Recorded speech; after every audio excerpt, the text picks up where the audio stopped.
শান্তি। 13-3-2025 প্রাতঃমূল্যি। ওম শান্তি। বাপদাদা মধুবন। আজকের হোলি উৎসব। তো পরমপিতা পরমাত্মা আমাদের হোলি মানানোর কথা বলেন কিভাবে। হোলি অর্থাৎ যা হোলি তো হোলি অর্থাৎ বিতিস্ব বিতি, যেটা হয়ে গেছে হয়ে গেছে। তো হোলিতে কি দেখানো হয়? জ্বালানো দেখানো হয়। তো জ্বালানো অর্থাৎ যখনই আমরা পরমাত্মাকে আর নিজেকে আত্মা পরিচয় জানি, তো পরমাত্মার যোগের দ্বারা আমাদের নিজের বিকর্মকে জ্বালাই, ভস্ম করি। তো তারপরে যে সদ্গুণ অর্থাৎ দেবী গুণের শৃঙ্গার করি, তাতে কি হয়? মানাই, একে অপরের সাথে সংস্কারের মিলন মানানো। তো জ্বালানো, মানানো। তো রং বেরঙের কিরণ দেখানো। হোলি বিভিন্নতা রঙের হয়। তো পরমাত্মার রঙে রাঙিয়ে, পরমাত্মার দিব্য গুণ আর অষ্টশক্তিতে নিজেকে রাঙিয়ে একে অপরের সাথে মিলনসার মানানো, সংস্কারের মিলন মানানো। তারপরে মুখ মিঠা দেখানো হয়। তো আমরা নিজেদেরকে যদি পরমাত্ম রঙে রাঙাই, 7 রঙের কিরণে নিজেকে, 7 গুণের শতগুণের নিজেকে রাঙাই, সেই দিব্য গুণের রং আমার আশপাশে যে থাকবে তার কাছে স্বতঃ লেগে যাবে। তো এই হচ্ছে সাচ্চা সাচ্চা হোলি। তো স্থূল হোলি তো আছে, কিন্তু স্থূল হোলি ভক্তি মার্গে আমাদের পরমাত্মার সূক্ষ্ম হোলির খেলার কথা বলেন। তো প্রথমে মন আর বুদ্ধির বলে দ্বারা পরমাত্মার রঙে নিজেকে রাঙিয়ে নিজের বিকর্মকে জ্বালানো আর একে অপরের সাথে সংস্কারের মিলন মানানো। আর মিষ্টি মুখ অর্থাৎ দিলখুশ মিঠাই। তো প্রত্যেকের সাথে আচরণ এত মধুরতা থাকবে যে অন্য যে কেউ আমার সংস্কারের আসবে, আমার সান্নিধ্যে আসবে, সে দিল খুশ হয়ে বাড়ি যাবে। তো দিল খুশ মিঠাই খাওয়ানো, এই হচ্ছে সত্যিকারের হোলি। আর बीती को बिंदी लगाओ, बीती को चिंतन में না আনো। তো बीती सो बीती, পাস্ট ইজ পাস্ট। তো এই হচ্ছে সত্যিকারের হোলি। যে হোলি হোলি অর্থাৎ যেটা হয়ে গেছে হয়ে গেছে। এই হচ্ছে বাবার মতে সত্যিকারের হোলি খেলা। তো সারা দিনে আমরা এভাবে পরমাত্মার রঙে রাঙবো আর অন্যদেরকেও রাঙাবো, সাচ্চা সাচ্চা হোলি খেলবো। তো আজকের মহাবাক্য শুনি। আর হোলিকা দহনের কথাও বলেছে। তো হোলিকা দহন, হোলিকাকে জ্বালানো হয়। তো হোলিকা কে? হোলিকা অর্থাৎ আমাদের নেগেটিভিটি, আমাদের বিকার, 5 বিকার। তো চেষ্টা করব ইউটিউবে হোলিকা দহনের যে গল্পটা আছে তার আধ্যাত্মিক রহস্য কী সেটা ছাড়ার। তো আজকের মহাবাক্যে বাবা বলছেন, মিষ্টি বাচ্চারা, পদের আধার হলো পড়াশুনো। যারা পুরনো ভক্ত হবে তারা পড়াশুনো ভালোভাবে করবে এবং ভালো পদও পাবে। প্রশ্ন, যারা বাবার স্মরণে থাকে তাদের লক্ষণ কেমন হবে? উত্তরে বাবা বলছেন, স্মরণে থাকা বাচ্চাদের গুণ ভালো হবে, তারা পবিত্র হয়ে থাকবে, রয়্যালিটি আসতে থাকবে, নিজেদের মধ্যে ক্ষীর খণ্ড হয়ে থাকবে, অপরকে না দেখে নিজেকে দেখবে। তাদের এ কথা বুদ্ধিতে থাকে যে কি করবে সে পাবে। ওম শান্তি। বাচ্চাদের বোঝানো হয়েছে যে ভারতের যে আদি সনাতন দেবী দেবতা ধর্ম, তার শাস্ত্র হলো গীতা। এই গীতা কে গেয়েছে তা কেউ জানে না, এ হলো জ্ঞানের কথা। বাকি এই হোলি ইত্যাদি আমাদের নিজেদের কোনো উৎসব নয়, এ হলো ভক্তি মার্গের উৎসব। আমাদের উৎসব হলো কেবল এক ত্রিমূর্তি শিব জয়ন্তী, ব্যাস। ত্রিমূর্তি শিব জয়ন্তী অর্থাৎ ব্রহ্মা বিষ্ণু শঙ্কর ত্রিমূর্তি। তো শিব বাবা ব্রহ্মার দ্বারা স্থাপনা, বিষ্ণুর দ্বারা পালনা, শঙ্করের দ্বারা বিনাশ, তাই তাকে ত্রিমূর্তি শিব বলা হয়। ত্রিমূর্তি শব্দটি প্রয়োগ না করলে মানুষ বুঝবে না। যেমন ত্রিমূর্তি চিত্র রয়েছে, নিচে লেখা উচিত, দেবী স্বরাজ্য আপনার জন্মসিদ্ধ অধিকার। হ্যাঁ, ভগবান শিব তো বাবাও, তাই না? তিনি অবশ্যই আসেন, এসে স্বর্গের মালিক বানিয়ে দেন। স্বর্গের মালিক হয়েছে এই রাজযোগ শেখার কারণে। চিত্রের মধ্যে তো অনেক জ্ঞান রয়েছে। চিত্র এমনভাবে বানানো উচিত যা দেখে মানুষ ওয়ান্ডার হয়ে যায়। তাতেও যারা অনেক ভক্তি করেছে তারাই সঠিকভাবে জ্ঞানকে গ্রহণ করতে পারবে। যারা ভক্তি কম করেছে তারা জ্ঞানও কম গ্রহণ করবে, তাই তাদের পদ প্রাপ্তিও কম হবে। দাস দাসীও তো নম্বরের ক্রম অনুসারে হয়, তাই না? সব কিছুর আধার হলো পড়াশুনো। তোমাদের মধ্যে অনেক অল্প সংখ্যকই রয়েছে যারা ভালোভাবে যুক্তি সহকারে কথা বলতে পারে। বাবা বলছেন, তোমাদের মধ্যে অনেক অল্প সংখ্যকই রয়েছে যারা ভালোভাবে যুক্তি সহকারে কথা বলতে পারে। ভালো ভালো বাচ্চারা অ্যাক্টিভিটি ভালো হবে, ভালো ভালো বাচ্চাদের অ্যাক্টিভিটি ভালো হবে, গুণও সুন্দর হওয়া উচিত। যত বাবার স্মরণে থাকবে ততই পবিত্র হতে থাকবে, আর রয়্যালটিও আসতে থাকবে। কোথাও কোথাও শূদ্রদের আচার আচরণও অনেক ভালো হয়। আর এখানে ব্রাহ্মণ বাচ্চাদের আচার আচরণ এমন যে সে কথা আর জিজ্ঞাসা করো না। কি বলছে বাবা? বলছে কোথাও কোথাও শূদ্রদের আচার আচরণও ভালো হয়, আর এখানে ব্রাহ্মণ হওয়ার পরে, অর্থাৎ শিব বাবার সন্তান হওয়ার পরেও আচার আচরণ দেখো, জিজ্ঞাসা করো না। তাই অ্যাটেনশান, বাবা চেতাবনী দিচ্ছে। তাই তারা অজ্ঞানী বলে যে এদের ঈশ্বর পরাণ, তাই তারাও বলে যে এদের ঈশ্বর পরাণ, অর্থাৎ আমাদের উপর ক্রিটিসিজম করে আমাদের আচরণ দেখে, তাহলে আমরা ভগবানের গ্লানি করছি। হ্যাঁ, অজ্ঞানীরা যারা যারা পরমাত্মাকে জানে না, হ্যাঁ, আমরা পরমাত্মাকে শিব বাবাকে জানার পরেও যদি আমাদের আচরণ এরকম হয়, তারা তো বলবেই, তারা বলে এদের ঈশ্বর পরাণ। তাই বাচ্চাদের আচার আচরণ এমন হওয়া উচিত নয়। অত্যন্ত মিষ্টি ক্ষীরখণ্ড হওয়া উচিত। যে যেমন করবে সে তেমনই পাবে, না করলে পাবে না। ভালোভাবেই বোঝাতে থাকেন বাবা, ভালোভাবেই বোঝাতে থাকেন। সর্বপ্রথমে অসীম জগতের পিতার পরিচয় দিতে থাকো। ত্রিমূর্তির চিত্র তো খুবই সুন্দর। স্বর্গ আর নরক দুই পিঠে রয়েছে। গোলকের চিত্রও পরিষ্কারভাবে রয়েছে। যে কোনো ধর্ম অবলম্বীকেই তোমরা গোলক বা কল্পবৃক্ষের সাহায্যে বোঝাতে পারো যে এই হিসেব তো তোমরা স্বর্গ অর্থাৎ নতুন দুনিয়ায় আসতে পারবে। যে ধর্ম সর্বাপেক্ষা উচ্চ ছিল, সর্বাপেক্ষা সমৃদ্ধশালী ছিল, সেই সর্বাপেক্ষা দরিদ্র হয়ে গেছে। যে সর্বাপেক্ষা ছিল, সংখ্যাও তার অধিক হওয়া উচিত, কিন্তু হিন্দুরা অতিমাত্রায় অন্যান্য ধর্মে পরিবর্তিত হয়ে গেছে। নিজেদের ধর্মকে না জানার কারণে অন্যান্য ধর্মে কনভার্ট হয়ে গেছে, যা নিজেদের হিন্দু বলে। নিজেদের ধর্মকেও জানে না, ঈশ্বরকে অনেক ডাকতে থাকে শান্তি দাও, কিন্তু শান্তির অর্থই জানে না। একে অপরকে শান্তি প্রাইজ দিতে থাকে। এখানে বাবা তোমাদের অর্থাৎ বিশ্বের শান্তি স্থাপনের নিমিত্ত বানাচ্ছেন বাচ্চাদেরকে। বিশ্বের রাজত্বের প্রাইজ দিয়ে থাকেন। এই পুরস্কার ও পুরুষার্থের নম্বরের ক্রম অনুসারে প্রাপ্ত হয়। দিয়ে থাকেন ভগবান বাবা। পুরস্কার কত বড়! বিশ্বের সূর্যবংশীয় রাজত্ব। বাচ্চারা, এখন তোমাদের বুদ্ধিতে সমগ্র বিশ্বের হিস্ট্রি, জিওগ্রাফি, বর্ণ ইত্যাদি সব কিছুই রয়েছে। বিশ্বের রাজত্ব হলে কিছু পরিশ্রমও করতে হবে। পয়েন্ট তো খুবই সহজ। টিচার যা কাজ দেয় তা করে দেখানো উচিত। বাবা বলছেন টিচার যা কাজ দেয় তা করে দেখানো উচিত, যাতে বাবা দেখেন যে কার মধ্যে সম্পূর্ণ জ্ঞান রয়েছে। অনেক বাচ্চারা তো মুরলির ওপর ধ্যান দেয় না, রেগুলার মুরলি পড়ে না। যে মুরলি পড়ে না সে কিভাবে অন্যের কল্যাণ করবে? অনেক বাচ্চারা আছে যারা অপরের কল্যাণ করে না, না নিজের করে না অপরের করে। তাই অশ্বরোহী, পেয়াদা ইত্যাদি বলা হয়ে থাকে। মহারথী অতি অল্পই রয়েছে, নিজেরাও বুঝতে পারে কে কে মহারথী। তারা বলে যে গুলজারা দাদিকে, কুমারকা দাদিকে, প্রকাশমণি মনোহর দাদিকে, কুমারকা দাদি অর্থাৎ প্রকাশমণি দাদিকে বোঝাচ্ছেন, মনোহর দাদিকে পাঠাও, কারণ নিজে তো অশ্বরোহী আর ওনারা তো মহারথী। তো যে বলে ওই দাদিদের পাঠাও সে অশ্বরোহী, তাই তো মহারথীদের আসতে বলে। বাবা সব বাচ্চাদেরকেই ভালোভাবে বুঝতে পারেন। কারোর উপরে আবার গ্রহের দশা বসে থাকে, তাই না? কখনো ভালো ভালো বাচ্চাদের কাছেও মায়ার তুফান এলে তারা তাল জ্ঞানহীন হয়ে পড়ে। মায়ার তুফান এলে তাল জ্ঞানহীন হয়ে পড়ে। জ্ঞানের দিকে অ্যাটেনশান যায় না।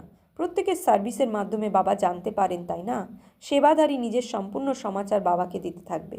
বাচ্চারা, তোমরা জানো যে গীতার ভগবান আমাদের বিশ্বের মালিক বানাচ্ছেন। অনেকেই আছে যারা গীতও কণ্ঠস্থ করে নেয় আর হাজার হাজার অর্থ উপার্জন করে। তোমরা হলে ব্রাহ্মণ সম্প্রদায়, যারা পুনরায় দেবী সম্প্রদায় পরিণত হও। সকলেই নিজেকে ঈশ্বরীয় সন্তান বলে, পুনরায় বলে দেয় যে আমরা সকলেই ঈশ্বর। যে যেমন পারে তেমনই বলতে থাকে।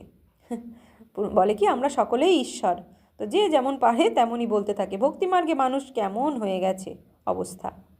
এই দুনিয়ায় লৌহযুগ, আয়রন এজের অপবিত্র, এই চিত্রের মাধ্যমে ভালোভাবে বোঝাতে পারবে। সঙ্গে দেবীগুণও চাই, অন্তরে বাইরে সভ্যতা চাই, সত্যতা চাই। আত্মাই অসত্য হয়ে গেছে, একেই পুনরায় সত্য পিতা সৎ বানান। বাবা এসে স্বর্গের মালিক বানান, দেবীগুণ ধারণ করান। বাচ্চারা, তোমরা জানো যে আমরা আমরা এমন গুণবান হতে চলেছি। নিজেকে যাচাই করতে থাকো যে আমাদের মধ্যে কোনো আসরি গুণ নেই। চলতে চলতে মায়ের থাপ্পড় এমনভাবে পড়ে যে তোমরা একেবারে অধঃপতনে যাও। তোমাদের জন্য এই জ্ঞান আর বিজ্ঞানই হলো হোলি ধুরিয়া।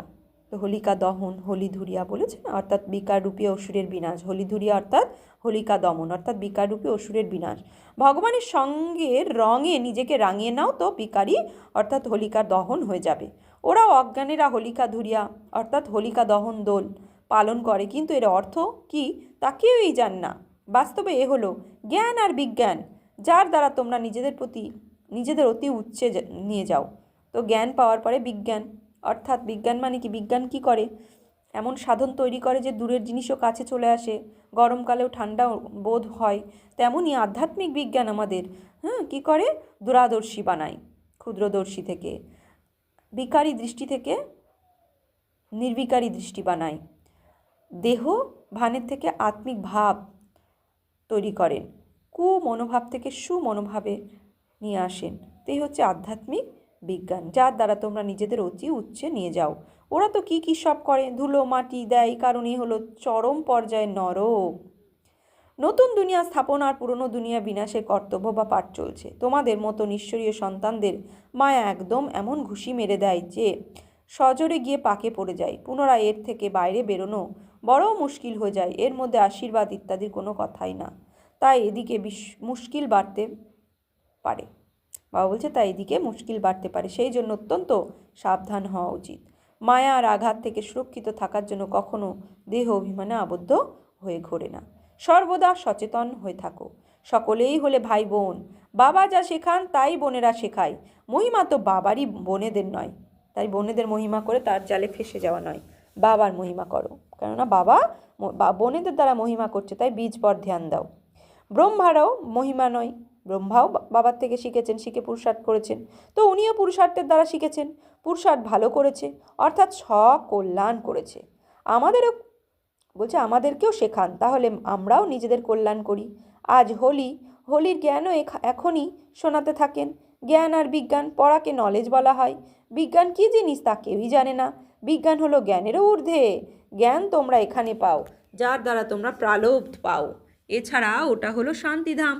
এখানে নিজ ভূমিকা পালন করতে করতে ক্লান্ত হয়ে পড়ে, তখন আবার শান্তিধামে যেতে হয়। তোমাদের বুদ্ধিতে এখন এই চক্রের জ্ঞান রয়েছে। এখানে আমরা স্বর্গে যাব। এখন আমরা কি স্বর্গে যাব? পুনরায় 84 জন্ম নিতে নিতে নরকে আসবো। তো এ হচ্ছে চক্র রিপিট হয়। পুনরায় তেমনই অবস্থা হবে আবার, এমন চলতেই থাকবে। এর থেকে কেউই বেরিয়ে যেতে পারে না। কেউ বলে ড্রামা কেন তৈরি হয়েছে? আরে এ তো নতুন দুনিয়ার পুরনো দুনিয়ার খেলা। এই ড্রামা অনাদিকাল থেকে নির্ধারিত রয়েছে। কল্প বৃক্ষের মাধ্যমে বোঝানো অত্যন্ত ভালো। সর্বাপেক্ষা প্রথম কথাটি হলো বাবাকে স্মরণ করো, তাহলেই পবিত্র হয়ে যাবে। ভবিষ্যতে জানতে পারবে যে কে কে এই কুলের, যারা অন্যান্য ধর্মে পরিবর্তিত হয়ে গেছে, তারাও বেরিয়ে আসবে। যখন সকলেই আসবে তখন মানুষ আশ্চর্য হয়ে যাবে। সকলকে এটাই বলতে হবে যে দেহ অভিমান ছেড়ে দেহি অভিমানী হও। তোমাদের কাছে পড়াশুনোই হলো মুখ্য উৎসব, যার মাধ্যমে তোমাদের কত উপার্জন হয়। ওরা তো এই উৎসব পালন করার জন্য অর্থাদি নষ্ট করে, কত ঝগড়া আদি হয়। পঞ্চায়েতি রাজ্যে অনবরত কত ঝগড়া হয়, কেউ ঘুষ দিয়ে মারারও চেষ্টা করে। এমন অনেক উদাহরণ রয়েছে। বাচ্চারা জানে যে সত্যযুগে এমন কোনো উপদ্রব হয় না। রাবণ রাজ্যে অনেক উপদ্রব হয়, এখন তমপ্রধান, তাই না? পরস্পরের মধ্যে মতের মিল না হওয়ার কারণে কত ঝগড়া হয়। তাই বাবা বোঝাতে থাকেন এই পুরনো দুনিয়াকে ভুলে একান্তে চলে যাও, ঘরকে স্মরণ করো, নিজের সুখধামকে স্মরণ করো, কারোর সঙ্গে অধিক কথাও বলো না, এতে ক্ষতি হয়ে যায়। অতি মিষ্টি শান্তভাবে প্রেমপূর্বক কথা বলা ভালো, বেশি বলা ভালো নয়, শান্তিপূর্বক থাকাই ভালো। বাচ্চারা তোমাদের তো শান্তি দ্বারা বিজয় প্রাপ্ত করো। একমাত্র বাবা ব্যতীত আর কারোর সঙ্গেই প্রেমের বন্ধন রাখা উচিত নয়। বাবার কাছে যেতে যতটা সম্পত্তি নিতে চাও তা নিয়ে নাও। লৌকিক পিতার সম্পত্তির ক্ষেত্রে তো কত ঝগড়া হয়ে যায়, তাই না? এর মধ্যে কোনো খিটপিট নেই। নিজের পড়ার মাধ্যমে যত চাও তত নিতে পারো। আচ্ছা, মিষ্টি মিষ্টি হারানিধি বাচ্চাদের প্রতি মাত পিতা বাপদাদার স্মরণে স্নেহসুমন আর সুপ্রভাত। আত্মাদের পিতা তার আত্মারূপী বাচ্চাদের জানাচ্ছি নমস্কার। আমরা আত্মারূপী বাচ্চারা আত্মারূপী বাপদাদাকে জানাচ্ছি নমস্কার, সুপ্রভাত, ধন্যবাদ। ধারণার জন্য মুখ্য সার: সত্য পিতা আমাদের সৎ বানাতে এসেছেন, তাই সততার সঙ্গে চলতে হবে। নিজেকে যাচাই করতে হবে, আমাদের মধ্যে কোনো আসুরি গুণ নেই তো। আমরা বেশি কথা বলি না তো, অত্যন্ত মিষ্টি হয়ে শান্তি এবং প্রেমপূর্বক কথা বলতে হবে। 2, সম্পূর্ণ ধ্যান মুরলির ওপর দিতে হবে। প্রত্যহ মুরলি পড়তে হবে। নিজের এবং অপরের কল্যাণ করতে হবে। টিচার যে কাজ দেন তা করে দেখাতে হবে। বরদান, হোলি শব্দের অর্থকে জীবনে ধারণ করে পুরুষার্থের স্পিডকে আরও তেজময় করে তীব্র পুরুষার্থী ভব। হোলি অর্থাৎ যা হয়ে গেছে, পাস্ট হয়ে গেছে, সেগুলোকে সমাপ্ত করে দাও। অতীতকে বিন্দু লাগিয়ে এগিয়ে চলা, এটাই হলো হোলি মানানো। অতীতকে বিন্দু লাগিয়ে এগিয়ে চলা, এটাই হলো হোলি মানানো। অতীতের কথা এমন অনুভব হবে যে অনেক পুরনো কোনো জন্মের কথা। যখন এরকম স্থিতি হয়ে যাবে তখন পুরুষার্থের স্পিড তেজ হয়ে যাবে। তো নিজের বা অন্যদের পাস্ট হয়ে যাওয়ার বিষয়কে কখনো চিন্তনে নিয়ে আসবে না, বুদ্ধিতেও রাখবে না, আর বর্ণন তো কখনোই করবে না। তবেই তীব্র পুরুষার্থী হতে পারবে। তো এটাই হচ্ছে সত্যিকারের হোলি। স্লোগান, স্নেহই হলো সহজ স্মরণের সাধন। সেই জন্য সদা স্নেহী থাকো আর স্নেহী বানাও। স্নেহই হলো সহজ স্মরণের সাধন, সেই জন্য স্নেহী থাকো আর স্নেহী বানাও। মাতেশ্বরীজির অমূল্য মহাবাক্য। গুপ্ত বন্ধনযুক্ত বাঁধিলি গোপিকাদের গায়ন। গীত, দর্শন বিনা প্রেম করি গৃহে বসে স্মরণ করি। দর্শন বিনা প্রেম করি গৃহে বসে স্মরণ করি। এখন এই সঙ্গীত হলো বন্ধনে আবদ্ধ তথাপি আনন্দমগ্ন কোনো গোপিকাদের বলছে, তথাপি আনন্দমগ্ন কোনো গোপিকার গাওয়া গান। এ হলো প্রতিকল্পের বিচিত্র খেলা। বিনা দর্শনেই প্রেম হয়। দুর্ভাগা দুনিয়া কি জানে যে কল্প পূর্বের ভূমিকায় এখন পুনরায় হুবহু রিপিট হচ্ছে। অবশ্যই সেই গোপিকা ঘর সংসার পরিত্যাগ করেনি, কিন্তু স্মরণের মাধ্যমে কর্মবন্ধন মিটিয়ে ফেলেছে। তাই সে খুশিতে মত্ত হয়ে দুলে দুলে গান করছে। বাস্তবে ঘর পরিত্যাগের কোনো কথা নয়। ঘরে বসে বিনা দর্শনেই সেই সুখ অনুভব করে। সেবা করতে হবে। কিভাবে সেবা করব? পবিত্র হয়ে পবিত্র করাই। তোমরা এখন তৃতীয় নেত্র পেয়েছো। আদি থেকে অন্ত পর্যন্ত বীজ এবং বৃক্ষের রহস্য তোমাদের রয়েছে। তাই এই জীবনের মহিমা আছে এই জ্ঞানের মাধ্যমেই। বাবা বলছেন এই জীবনের মহিমা আছে এই জ্ঞানের মাধ্যমে 21 জন্মের জন্য সৌভাগ্য গঠিত হচ্ছে। এর মাঝে যদি কোনো প্রকারের লোকলজ্জা, বিকারী কুল মর্যাদা থাকে তাহলে সেবা করতে পারবে না। তো আমাদের ঈশ্বরীয় কুল আর মর্যাদায় চলতে হবে। এই কলিযুগে বিকারী কুলের আর মর্যাদায় যদি আমরা চলি তাহলে আমরা সেবা করতে পারবো না। তাই আমাদের বিঘ্নরূপে এই কলিযুগী নিয়ম আর মর্যাদায় আসে। লোক কী বলবে, লোক কী ভাবে, হ্যাঁ। তো এভাবে আমাদের কি হয়, সেবার ডিসসার্ভিস হয়। এ হলো নিজের দুর্বলতা। লৌকিকের কুল আর মর্যাদায় চলা মানে দুর্বলতা। অনেকে ভাবে এই ব্রহ্মাকুমারীরা ঘর ভাঙতে এসেছে, কিন্তু এখানে ঘর ভাঙার কোনো কথাই নেই। ঘরে বসেই পবিত্র হতে হবে আর সার্ভিস করতে হবে। এতে কোনো কষ্ট নেই। পবিত্র হবে তবেই পবিত্র দুনিয়ায় যাওয়ার অধিকার হবে। বাকি যারা যাবে না তারা কল্পপূর্বের মতোই শত্রুর ভূমিকা পালন করবে। এতে কারোর দোষ নেই। যেমন আমরা পরমাত্মার কার্যকে জানি, তেমনই ড্রামার অন্তর্গত প্রত্যেকের ভূমিকাকেই জেনে গেছি। তাই এতে ঘৃণা আসতে পারে না। এমন তীব্র পুরুষার্থী গোপিকারা রেসের মাধ্যমে বিজয়মালায় আসতে পারে। আচ্ছা, ওম শান্তি। অব্যক্ত ইশারা, সত্যতা আর সভ্যতারূপী কালচারকে ধারণ করো। জ্ঞানের যা কিছু গুহ্য কথা আছে সেগুলোকে স্পষ্ট করার বিধি তোমাদের কাছে খুব ভালো আছে, আর স্পষ্টীকরণও আছে। একটি পয়েন্টকে লজিক্যালি স্পষ্ট করতে পারো। তোমরা হলে অথরিটি আত্মা। কোনো মনময় কল্পনার কথা তোমাদের নয়, যথার্থ বলবে। অনুভব আছে, অনুভবের অথরিটি, নলেজের অথরিটি, সত্যতার অথরিটি। কত অথরিটি আছে, তাই অথরিটি আর স্নেহ দুটোই সাথে সাথে কাজে লাগাও। আচ্ছা, ওম শান্তি। তো আজকের সমান নেব আমি তীব্র পুরুষার্থী আত্মা। আমি তীব্র পুরুষার্থী আত্মা। ওম শান্তি।